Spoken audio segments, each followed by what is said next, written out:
Hey, JP, as we turn now towards the offseason and free agency beginning tomorrow, the news came out today that Jorge Polanco officially declined his player option. Not surprising. I know everyone kind of expected that. But with him as a free agent and as such a key piece of this Mariners team this past season, what might he be looking at? Multi-year, 1 year, a lot of money? Dave was asking me, what would it be? What would the second baseman contract range? I said, I don't know. I'll ask Jon Morosi about it because he's coming on later. So what do you think Jorge Polanco might be looking for, and is it feasible for the Mariners to bring him back? Well, the Mariners have a lot of work to do here, and I think that so next week are the GM meetings, and as we know in Major League Baseball, and just take Polanco, for example, how long it took him to sign last offseason. This is not a quick free agent frenzy and you're done, as you sometimes see in the NBA or the NHL or even the NFL. So this is going to take a while. I think that the macro point I'll make about the Mariners infield is you have not just Polanco, but Naylor and Suarez, all free agents. That is a part of the club that needs some attention. Williamson, certainly you love the glove. Is he able to play every day? You don't know based on the bat. What's Cole Young's situation? How close is Emerson to helping? They need, I think, at least two veterans for this infield, and maybe even three. I think the Mariners will make a legitimate effort as you talk about different options. There's two significant Japanese bats coming over this offseason. Munetaka Murakami, a big-time lefty bat, and then Kazuma Okamoto, a big-time righty bat, who are both corner infielders. Both would fit the Mariners well, I believe. And so I think those are two names to watch carefully. But I think Polanco is probably in the range of 3 times 15 is probably what a fair price would be at the outset. But listen, he played so well. He was one of this team's best players in the postseason. So the Mariners have some work to do and some money to spend just to get back to being as good as they were this year. And as far as I'm concerned, they have some more work to do to be able to really get to where they want to go and win a World Series potentially. So I think that the Mariners signing Polanco would be a nice start, but that cannot be the end. I think that the Mariners are going to be looking at the potential of either spending some significant money in free agency to have that good of a team again, or you probably have to start considering the possibility of trading one of your younger controllable arms to get the bat that you need if you're going to go shopping in the trade market for someone like an Alec Boehm or a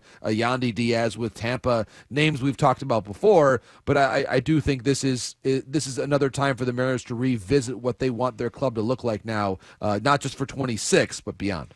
Well, do you think, JP, I think fans are going to think, okay, they went all in and they really did what we wanted them to do at the trade deadline. Do you think fans are going to expect them to, okay, this should be a lesson learned that in the offseason now, let's be aggressive. Let's sign. Do you think anything's going to change based on, what they saw with the results? Because they kind of took off, and that was those were the two right guys in Suarez and Naylor.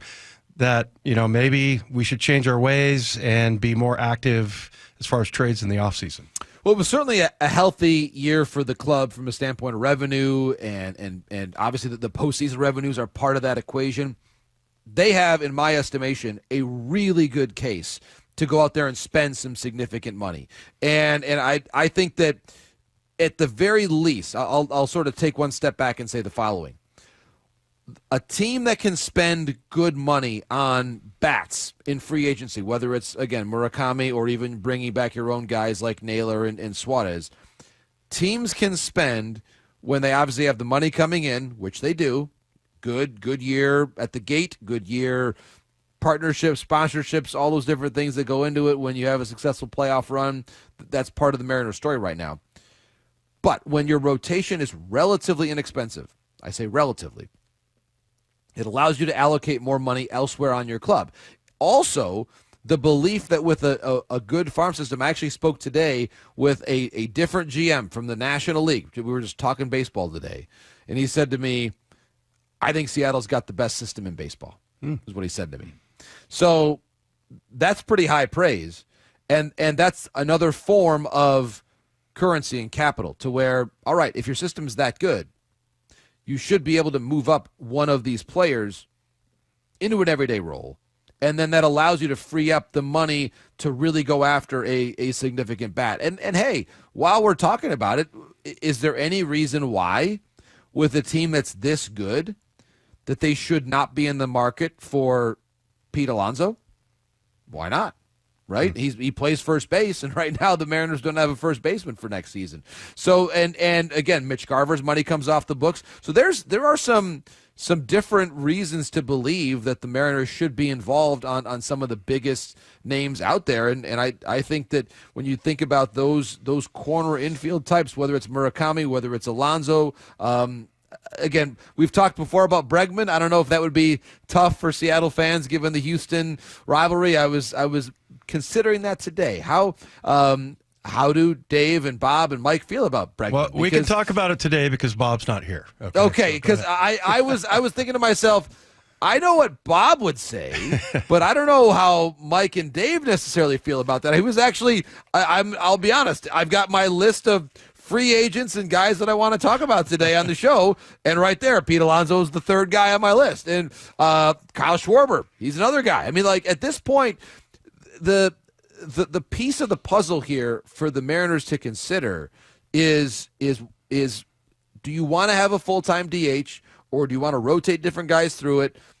Would you consider a Bo Bichette to play second base? Wouldn't that be fascinating? Of course, from the Toronto Blue Jays, Cody Bellinger at first base would make some sense. I mean, the Mariners are fortunate that what they need is available in the market right now, and they also have become, I believe, a more appealing team to play for than they were a year ago because more players who are free agents have seen what they can do. Even someone like a Gleyber Torres, for example. He's a free agent now after helping the Tigers get to the division series and face the Mariners, and he probably gave the Tigers their best at-bats in that series against the Mariners. Gleyber Torres is someone that I think could also fit the Mariners, depending on what the role is and how you want to play it out. So the Mariners are lucky that they have chances to address their needs with this free agent market, and very few other teams have the combination of controllable pitching. Still, it's less controllable than it used to be, but it's relatively inexpensive.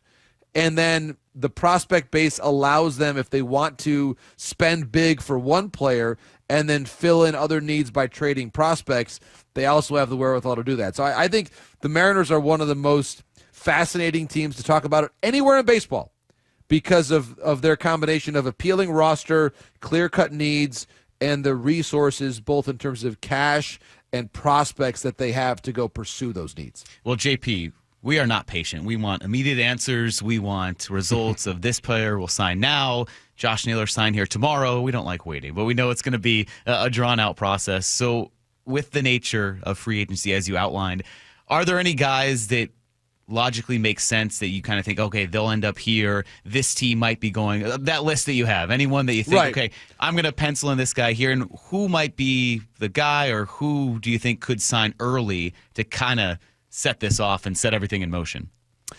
I would say the quickest signings will probably come from the market that the Mariners are not the most directly involved in, which is going to be the free agent pitching. Okay. And that's because there are not as many guys there. Most teams need to upgrade their pitching. The Mariners don't really necessarily. But I'm talking about Framber Valdez, Ranger Suarez, Dylan Cease, maybe a Zach Gallen. Those types of arms. I look for a team that's going to step up in a big way early in the offseason, the San Francisco Giants. Not necessarily for a starter, although they could certainly get one. But that to me is a team. They've got a new manager, Buster Posey now, he's just fully comfortable in the role that he's got.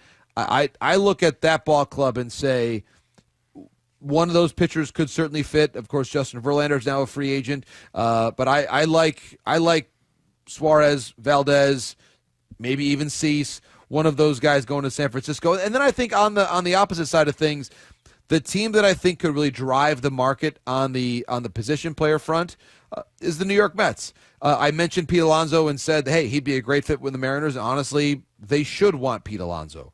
But the Mets, if they really are serious about bringing him back, I think we should know that relatively early.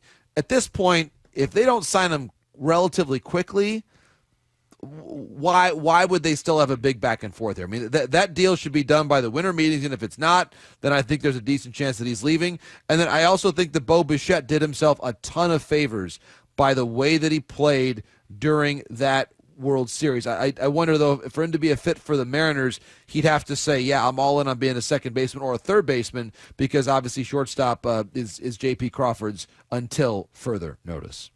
Hey, JP, I was looking at, I think the biggest disappointment last year it wasn't the rotation so much as like the injuries that happened. Yeah. And maybe is Bryce Miller the one that was plagued the most and, probably could have had, because if you look at their numbers in 2024, amazing. I mean, as far as quality starts, opponent batting average, just on and on and on. They were number one in almost every category, and I guess you can't say that they underperformed. It was just more about injuries and just, I don't know, bad luck, I guess.